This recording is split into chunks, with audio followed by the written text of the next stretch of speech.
ve sandığınızdan çok daha büyük bir hikayeyle karşılaşırsınız. İşte bugün tam da böyle bir kitabın, kayıp bir vatanın şarkılarını fısıldayan bir eserin kapağını birlikte aralayacağız.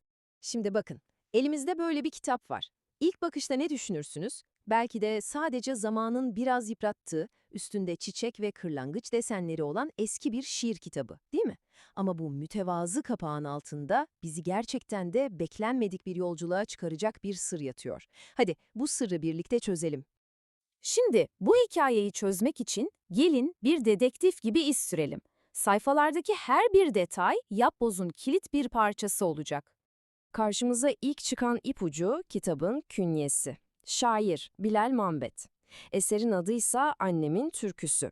Daha baştan ne kadar kişisel, ne kadar sıcak bir şeye dokunduğumuzu hissettiriyor, değil mi? Ve işte işlerin ilginçleştiği yer tam da burası.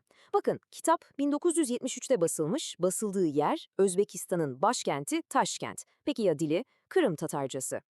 İşte bu soru bütün hikayenin kilit noktası. Yani düşünsenize, bir Kırım Tatarı şair neden anavatanı Kırım'dan binlerce kilometre uzakta Özbekistan'da bir kitap yayımlasın ki? İşte bu sorunun cevabı tarihin en dokunaklı, en trajik sayfalarından birinde yatıyor. 1944 yılında Kırım Tatar halkının tamamı Sovyet rejimi tarafından vatanlarından sökülüp atılıyor ve Orta Asya'ya, büyük bir kısmı da Özbekistan'a sürgün ediliyor. Yani anlayacağınız bu kitap işte o sürgünün, o büyük acının ortasında doğmuş bir eser. Peki bu acı dolu arka planı aklımızın bir köşesinde tutarak gelin şimdi şairin ruhuna dokunmak için şiirlerin içine dalalım. Kitabı karıştırdığımızda karşımıza ilk çıkanlar aslında hepimizin bildiği en evrensel duygular. Mesela şu dizelere bir kulak verin. Yıldızlı gecede yürürken, ay yüzüme ışık saçarken, yıldız gibi gözlerini gördüğümde dedim kendi kendime. Mutluyum ben bu güzel hayattan. Yani sürgünde bile olsanız bir şairin kalbi hala evrensel bir dille atıyor. Aşkla, doğayla, umutla. Zaten kitabın büyük bir kısmı da tam olarak böyle, hepimizin bildiği, hissettiği temalarla dolu. Mevsimlerin döngüsü, yıldızların altındaki o ilk aşk heyecanları, birine duyulan özlemin sancısı. Sanki Bilal Mambet tüm bu zorluklara rağmen coğrafyadan, zamandan bağımsız bir şekilde doğrudan kalbimize konuşuyor. Ya da şu naif soruya bakın. Şairin ne kadar temel, ne kadar insani duygulara odaklandığını görüyorsunuz. Ama işte tam bu noktada kitabın sayfalarını çevirmeye devam ettiğinizde bu romantik dünya bir anda tuzla buz oluyor ve karşımıza bambaşka, çok daha sert bir gerçeklik çıkıyor. İşte o bahsettiğim sert gerçeklik bu. Koleksiyonun diğer yüzü. Proletaryanın şiirleri, yani Sovyet ideolojisinin yankıları. O romantik, o içli dizelerden hemen sonra bir bakıyorsunuz karşınızda Sovyet Devleti'nin kurucusu Lenin'e adanmış bir şiir. Bu, şairin yaşadığı dönemin politik atmosferinin ne kadar baskın olduğunu, sanata bile nasıl damgasını vurduğunu adeta yüzümüze çarpıyor.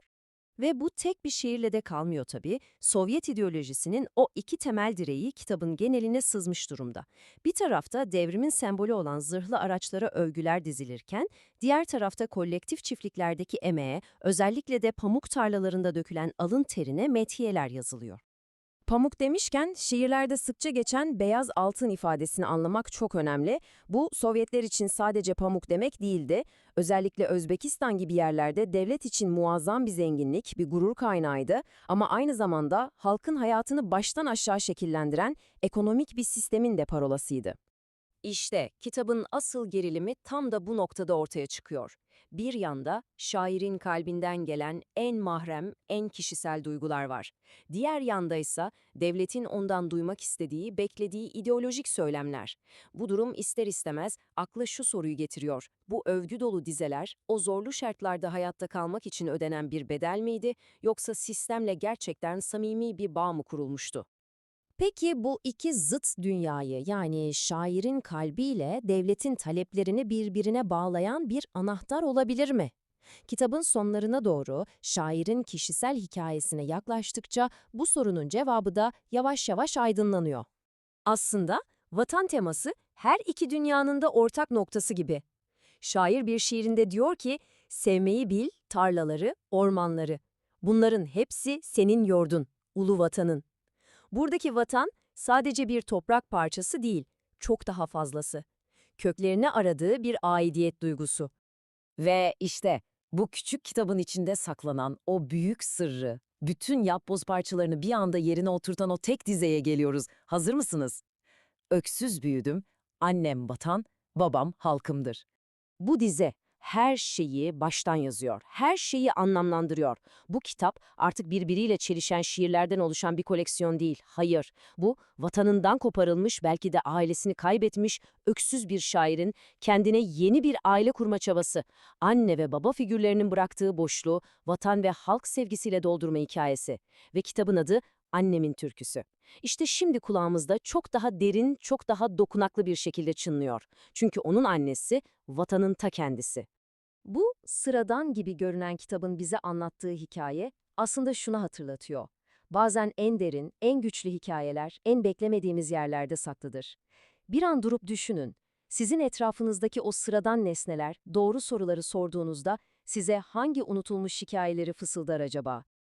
Ve yolculuğumuza başladığımız bu kapakla bitiriyoruz. Artık bu bizim için sadece 1973'ten kalma eski bir kitap değil. Bu, bir insanın, sürgündeki bir halkın ve kaybedilmiş bir vatanın hiç susmayan şarkısı. Sevginin, özlemin ve her şeye rağmen bir yere ait olma arzusunun canlı bir kanıtı.